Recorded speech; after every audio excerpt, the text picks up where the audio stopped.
Aloha and shalom, everybody. We're here for the new moon activation. So I'm just gonna be setting up for a moment while y'all tune in. As usual, I'm tuning in from the lovely Sedona, Arizona, and it's monsoon season, so it's a little darker than usual right now at this time of the day. And I'm loving it. We're all loving it. All of us desert dwellers loving the moisture, loving the rain, the nourishment. So let me know in the comments where in the world you're tuning in from. And for those of you who are returning to the activation portal, welcome back. And for those of you who are coming here for the first time, we meet every single week, 4 times a month. You'll know when we're meeting because the meetings fall on the 4 different cycles of the moon, the 4 quarters of the moon cycle every month. And the video gets recorded and it goes to YouTube and Instagram Rebecca Magic when it's over. So if you have friends or family who you want to share this message with, but they're not on Facebook, you'll be able to find it on YouTube or Instagram after we're done. And if you'd love to share this video right now while we're live with friends and family, that would be awesome. If there's somebody who's been down, somebody you know who's been depressed or could use some love and inspiration, then invite them to the live or share the recording after. Maybe you have a favorite Facebook group that you want to share this video with, so go ahead whenever you're ready. So good to see you guys tuning in from all over. I love our family, one family. So right now I'm just shuffling the cards, and basically each card represents a different part of the mind, a different part of the psyche. So when we shuffle the deck, it's like we're waking up the whole mind. We're waking up all of the aspects of the mind, both individual and collective. So we're saying hello, lighting up the brain, the different neural pathways, opening up the possibilities for this message of inspiration to come through.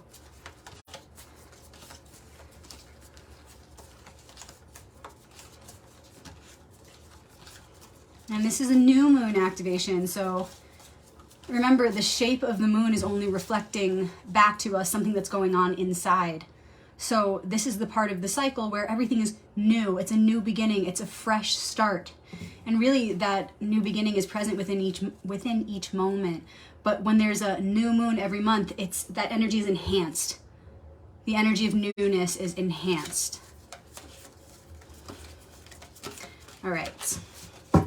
Now, let's take out the second deck. For those of you who are new to the activations, we don't only use the tarot, we also use this Hebrew deck. It looks like this.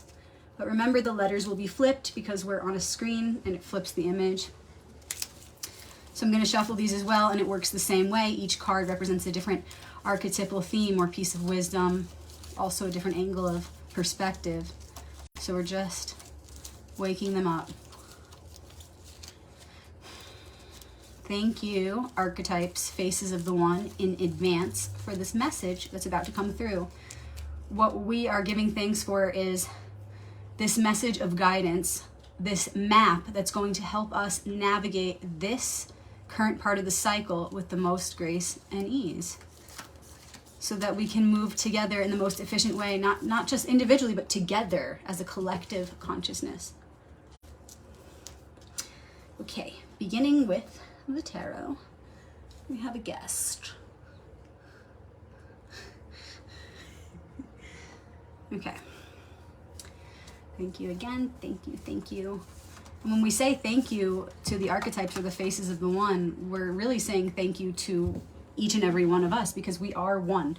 We are made of those archetypes. Everything is made of these energies. So when we say thanks, we're saying it to one and all. So,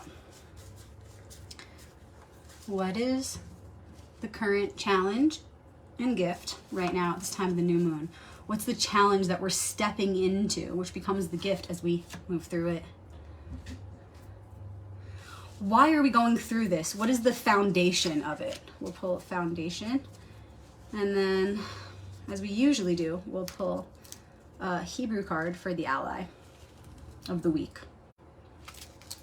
which will be the guiding force, the guiding message as we move through this challenge. Okay. Thank you in advance. the challenge of the week. Again, we start off with a major arcanum card. Yes, I draw all over my cards. You would know why if you took my course, or maybe if you've read my books. So I do write all over them. So you'll see that in my deck, it's a little hard to see here, but it's because it's coming off. It's so old. But I switched this card to 8. So this is balance, also known as justice. You'll see it as 11 in most modern decks, but it's really an 8. And if you want to know why, you'll just have to ask me, private message me, or check out my books. Okay, so if this is the challenge of the week, what is that saying? We're being challenged in this archetypal energy, balance. So what this could look like is we can become hyperfixated on the wrong things. We can think, oh, well, this thing is out of balance, or that thing is out of balance. You know, my physicality is out of balance, my mentality is out of balance, my emotions are out of balance, whatever. But chances are we're not seeing the whole picture. First of all, remember they're all one. Remember that as in one dimension, so in all. So if you're finding an imbalance in any one dimension, it would be wise to then rise above to the bigger picture to understand how that is being reflected in the other dimensions. For example, if you feel you're experiencing an imbalance emotionally, ask yourself, how has that been taking a toll on my material reality, on my physical body, on my senses? Because I have this emotional imbalance, perhaps that's translating as, I'm staying inside too much. I'm not getting enough sunlight. Oh, I'm not getting enough vitamin D. I'm not getting enough fresh air, oxygen, because I've been keeping myself inside. So now my lungs, my breathing is suffering, my skin is suffering. Maybe I have a rash because of that emotional stress. But understand that it doesn't just stop in one dimension, okay? What happens when we do that, and this is what it's going to look like if you're on the more challenging end of this spectrum right now, it will look like this. You see an imbalance, and instead of saying, okay, well, how can I see the bigger picture and see how that imbalance is in many areas of my life, and then how can I be proactive? That's like more positive, right? Instead, if you're on the more negative end of the spectrum, you'll be feeling like, gosh, beating myself up over it. Why do I have this imbalance? What's wrong with me? How many times am I going to have to go through this? Gosh, I hate my body because it's a physical imbalance, so now I just hate my body, and now I hate my reality because of that one thing. You see what I'm saying? So you want to come out of that hyperfixation on any one issue or imbalance in your life. You want to take it to the bigger picture and see how is that imbalance speaking to you? And how can you see it reflected in the other dimensions of beingness so that you don't become so attached to this imbalance that you forget the whole purpose, the whole reason of why it's there, what it's trying to tell you. You don't want to go down the road of victimization, beating yourself up and just getting stuck in that same pattern. You want to detect the balance and then rise above to that bigger picture, higher perspective, sort of sage. Remember, after 8 comes 9, the hermit. You want to rise up to that perspective to be able to understand the deeper meaning of the imbalance. And if you can truly do that by accessing that inner wisdom, that inner sage or hermit, then what happens is you also have compassion, because that understanding doesn't come without compassion. This is what the hermit, or aka the sage, is all about. They see the bigger picture, but also have compassion for it because of the understanding. They have forgiveness and acceptance. And without those things, you can't move beyond the imbalance. So there's a reason that the tarot is a sequence. Okay? We have 8, then we have 9. You always want to look to the card that's in the future, because it will help get the energies moving mentally, emotionally, physically, spiritually. It will get the energy in motion in the right direction. So if we want to observe the balance and imbalances in our lives right now, it would be wise to think of the next card, 9, the hermit, aka sage, and call in those qualities now. Call in those qualities now. If we're not doing that, you could be even deeper into the negative end of the spectrum, where you don't just hyperfixate on your own imbalances. You could even be hyperfixating on someone else's imbalance. And even though we're all one, now you're taking it a step even farther away from your own center by judging someone else and becoming so fixated on one thing in their life that you judge as wrong. And you're just missing the point. So the point is, you don't want to hyperfixate on any one's, and we're all one, so yourself or another, any one's, including your own, issues. You don't want to hyperfixate on one. You want to understand that that's just an access point into the bigger story. What is this one small imbalance trying to tell me about the whole picture? And how can I bring more acceptance and be progressive about this, be proactive about this, and make a change?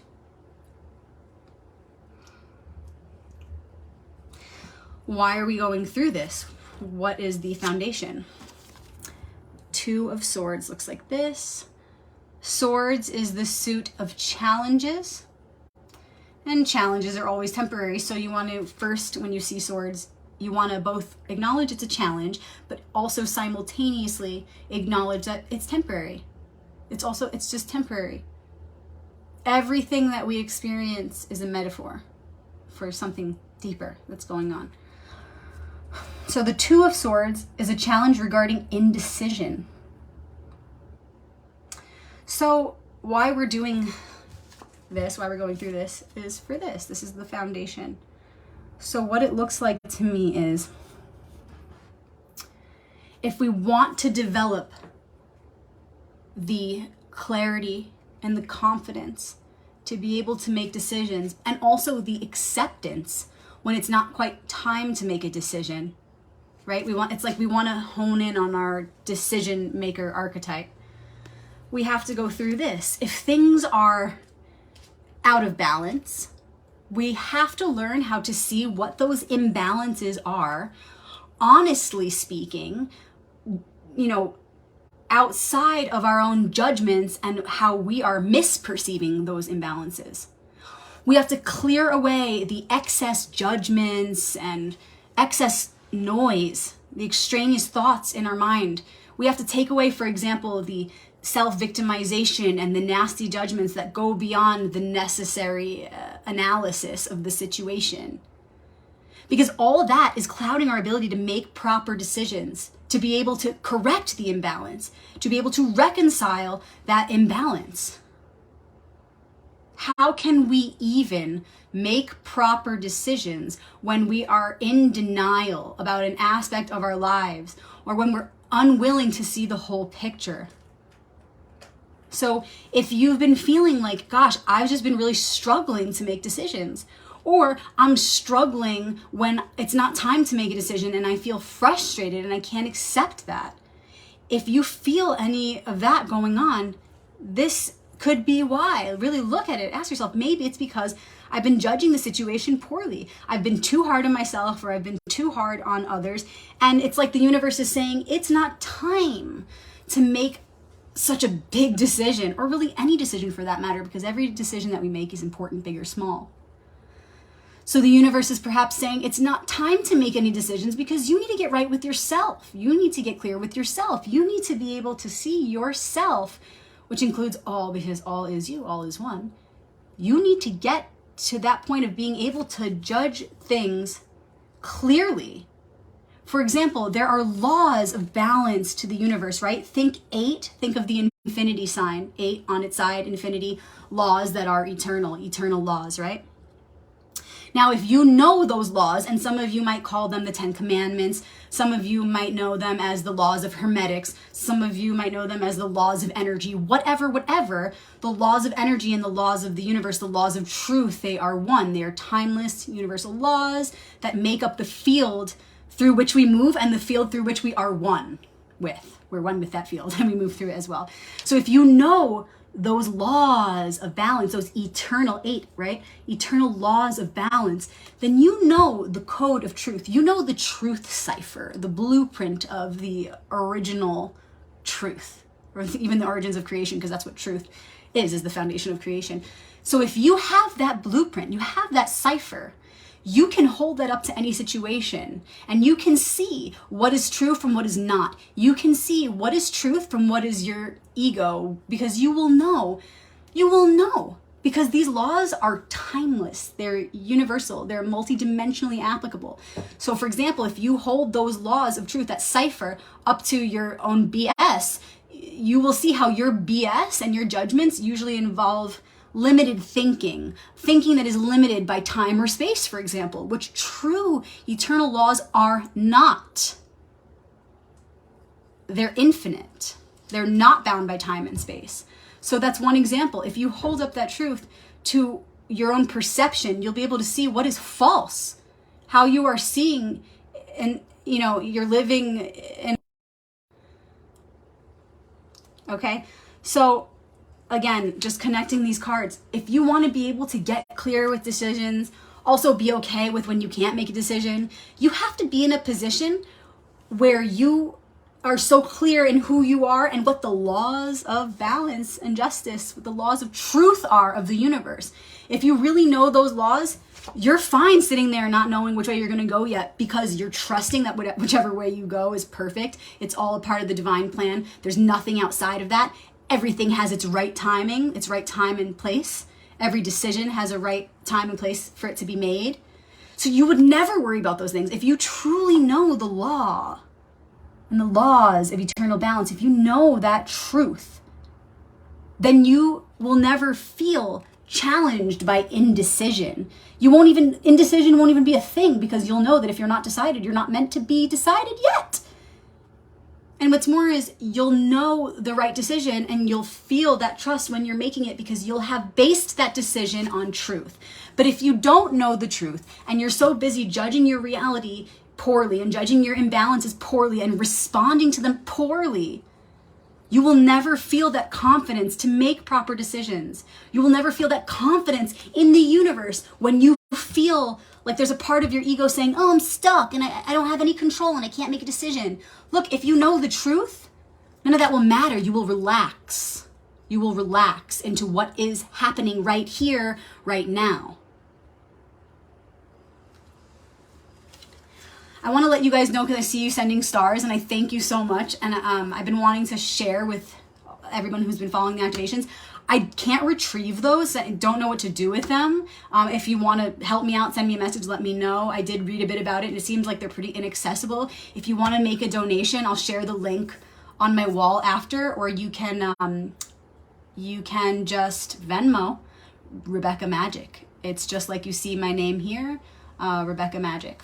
Super easy. Again, I'll share my donation links on my page. I'd much rather it happen that way, because I don't know all this technology, how it works with the stars and all that. But I did want to acknowledge and say thank you. I really appreciate it. Okay, so we've gotten through these. Let's see who the ally of the week is. And it's the letter Kaf. So if you want to look it up, on Google, it's Q-O-F, Hebrew letter Kaf. Okay, there's also a Kaf, K-A-F. It's not that letter. It's Kaf, Q-O-F, if you want to look it up. And it's the 19th letter of the alphabet. And it's connected to the 19th card of the tarot because it's 19, so it's connected to the Sun card. Okay? The Sun is card 19, Arcanum 19 in the tarot. So it's saying, remember, this is what the ally would tell us if it's the Kaf. Remember that sun in you that wants to shine. The sun in you is that light in you that shines through, and the quality of that light is dependent upon the work that you do, the choices that you make. Okay, so I'm just seeing a connection between the ally and the card below it, because they're laid out like this in front of me. Okay, they're laid out like this. So if we take these two cards, see above and below, if you want to be able to shine quality light, and what is quality light? It's that light that is forever. It's the light that is emanated from truth. It's the light of truth, the light of the eternal law, right? Getting a little esoteric with it. It's the light of the law. It's the light of truth. And if we want to shine that high quality light, which that highest quality is that light of truth, the light of the virtues, then we need to make the right decisions. And beyond just making the right decisions is being able to relax when there's no decision to make, knowing that that's also a choice. I like that word choice, because it's not just about decision, it's really about choice. Every moment is a choice to live or die, a choice to choose the path of blessing or curse, a choice to choose the path of virtue or vice, immortality or suffering, decay, and death. Every moment is a choice, because every thought you think is a choice. Every word you speak, every action you take, every breath is a choice. So it's saying, how do you want to shine? Do you want to shine a temporary, superficial light? Like an artificial light? Or do you want to shine that light of the truth, of the law, of the virtues? That's a light that's eternal. So when you choose to think, speak, and act in goodness, in the light, based on the laws, the eternal laws of truth, you will shine the brightest light.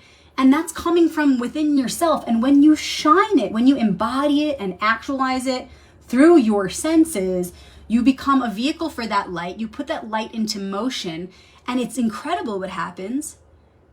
It shifts every cell of your being. It comes from the center of you, out every one of your pores, through all of your cells, through your whole being, and it transforms you. You've heard of Merkava, right? Or Merkaba. This is that's the Hebrew word for chariot. Your body literally becomes a vehicle of light. This is for real. This isn't just like some new age thing. This is the science of self-conscious immortality, which is the goal of every religion, every culture. It's the same. In other words, heaven on earth, right? On earth as it is in heaven. These are all different ways to say we're seeking the fulfillment of the goal of reaching self-conscious immortality. When you shine that light, you are in an immortal aura. You literally produce more HGH, human growth hormone. You reverse the aging process. You move away from suffering toward healing. You move away from separation toward wholeness. From isolation to oneness. From curse to blessing. And so your thoughts become timeless. Your words become reflections of that timelessness. And then the actions that you take as well follow suit, as in one dimension, so in all. And as long as you can really anchor that light in and keep it going, right? Because it's like, imagine like a little man on a bicycle and he's producing electricity with that bicycle. Once he stops, it stops. You got to keep going and going, and it's growing and it's growing and it's glowing. And that's how this thing works, this game of life, right? Kabbalists will teach you this. This is the way of Kabbalah. It teaches you how to draw in that light and unleash it in the world. So what happens is, if you can make those proper choices based on truth, and I'm saying make those proper choices in thought, speech, and action continuously, consistently, then you will shine that eternal light, and you will, like I said, reduce suffering. You will move away from decay and move toward healing. So what it looks like when you're shining that light is, right, you start thinking thoughts and saying things that are not bound by time and space. So you become an inspiration for everyone that you cross paths with. Your light is seen, it's felt on the deepest level, because we can all feel it. However conscious or not you are of it, doesn't matter. We all can sense it, because that's the most powerful essence of who we are. We sense it. So you become this beacon of that light, and you start to inspire others.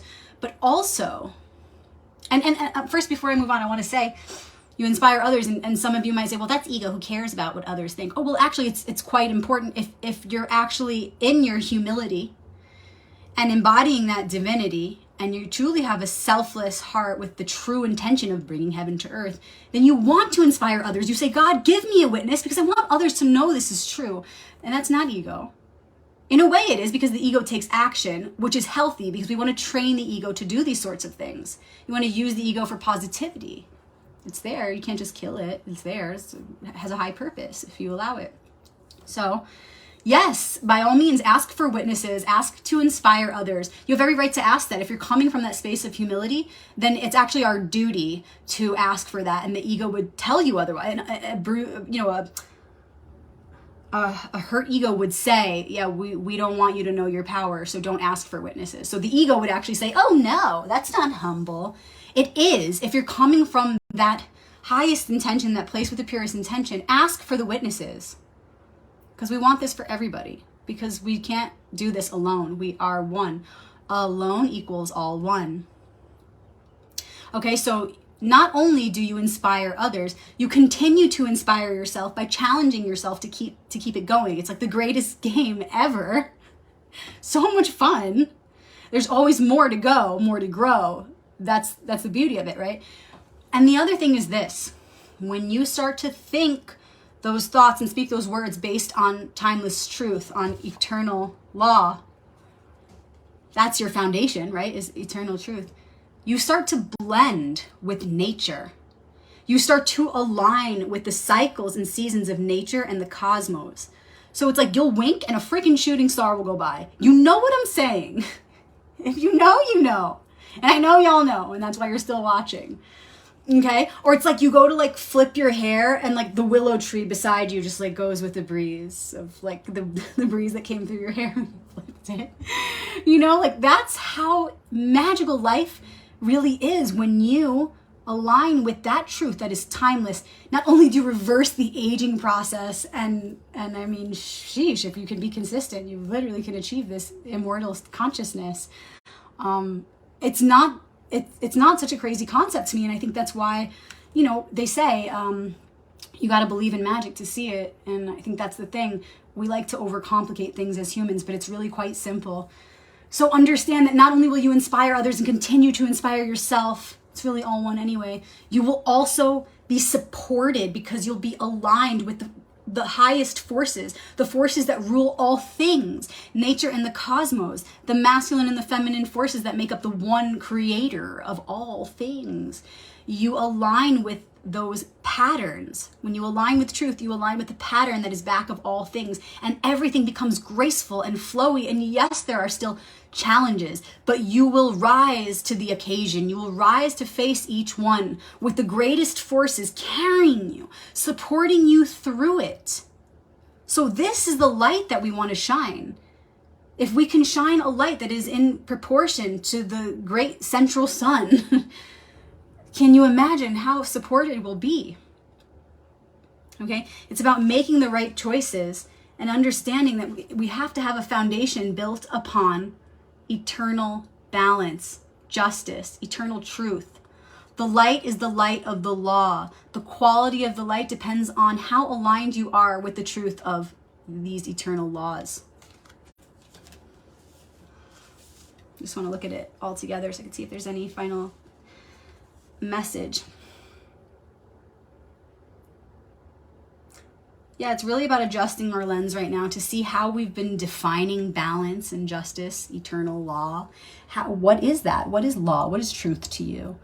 How can you get in touch with universal truth so that you can begin to align with that, so that you're no longer a victim to time and space. You're no longer trapped and bound to these limitations. How can you see where you've been through the eyes of limitation, judging imbalances in your reality, and how can you redefine balance in reflection of the eternal balance back of all things, and from there reset your programming, your consciousness to more properly analyze and make decisions, make choices about these imbalances in your life.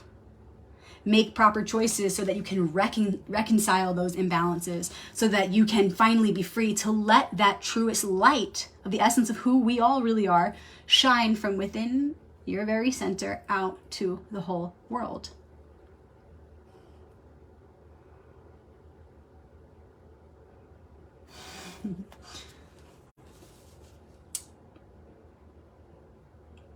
Remember, if you align with that eternal truth, you're never going to feel the dark side of this card, where you know, the dark side of this card says, oh, I'm frustrated, I don't know what decision to make, or oh, I'm frustrated because I can't seem to have any control with this decision right now. You won't even be thinking things like that.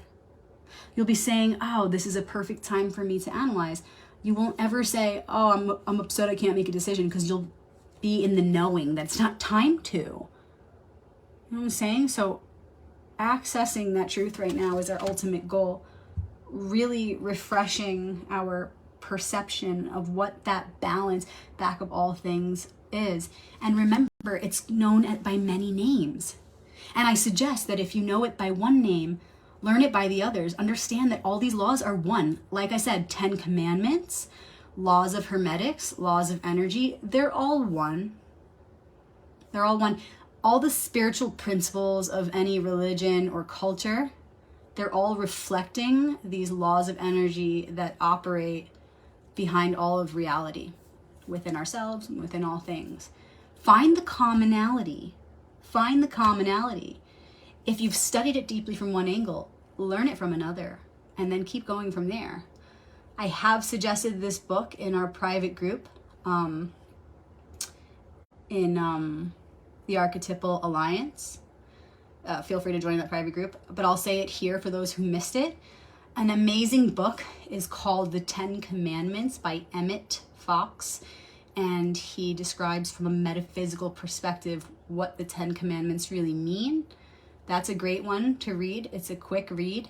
You might also want to study the laws of Buddhism. You might also want to study the laws of energy, Hermetic law, whatever. And like I said, find the commonality and understand that there are certain laws that make up the field that we move through, and also what we are, the field that we're working with here. There are laws that uphold it. And it not only would it be wise, it's necessary in the time that we're living in to learn what that field is, to learn about these laws. We can't be asleep any longer. So it's time to learn about the laws that uphold not just nature, but all of reality, everything. The laws of the mind, which are one with the laws of energy, one with the laws of nature, one with the laws of the universe. It's time to understand what these building blocks of reality are, because until we understand them, we cannot get clear. We cannot get rid of the dross. We cannot purify, get back to the clarity, the precise clarity of who we are and why we're here. We must understand the true laws of balance that are upholding our entire reality, inside and out. And with that knowledge comes great power. When we have that knowledge, not just individually, but collectively, we can then make wise choices of how we're going to navigate that field of law, how we're going to be stewards for that which is unfolding within our own bodies, right? Like, talk about autonomy and sovereignty right now with everything going on politically, right? Until we understand those laws of operation behind all of reality, which includes what's going on in our very bodies, we cannot even open our mouths.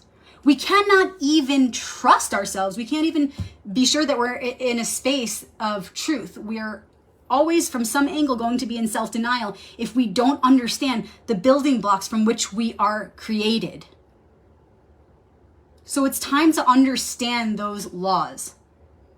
From there, only from there, can we make proper choices in thought, speech, and action, and really begin to shine that highest quality light that is the light of the essence of who we really are. It's an eternal light, and we can really achieve an anchoring in of that light, I believe, to reach self-conscious immortality.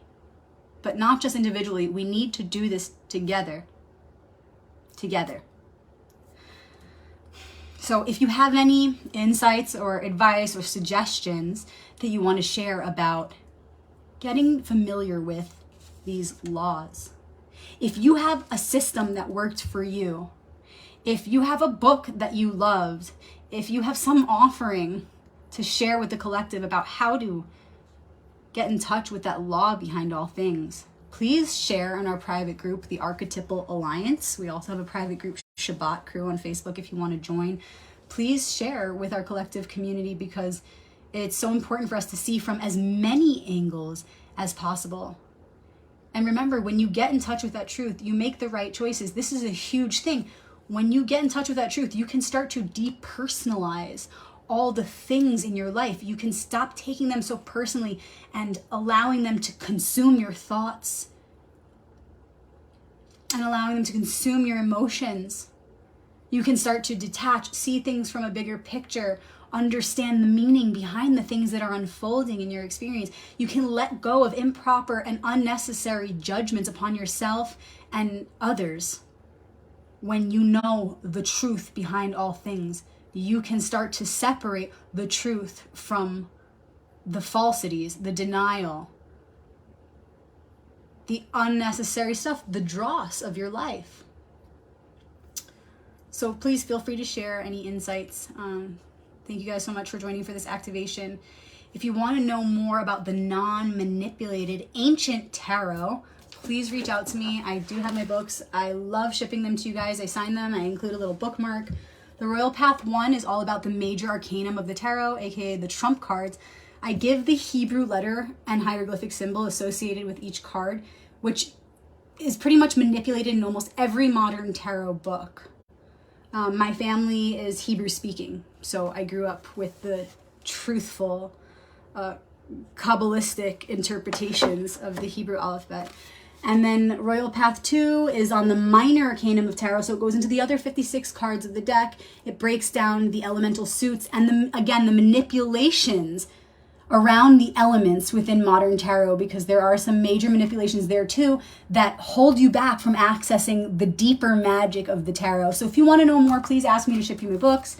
I know a couple of you reached out about my course, so I'll be sending out information today. So if there's anyone else interested, please let me know. Just private message me or email me at info@royalpathtarot.com.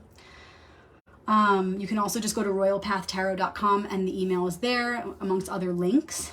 If you want to find my other social media. The course that I have is a video course. It's all online. You would just send me your email. There's a class on each major arcanum card, and it's about an hour to an hour and a half long each card. And it goes into the occult symbolism of each card, which is different than my book. So they go really well together. You're welcome to ask me about a single card, or you can ask me for the whole course. Just reach out with any questions you have. All right, you guys, happy new moon, happy new beginning.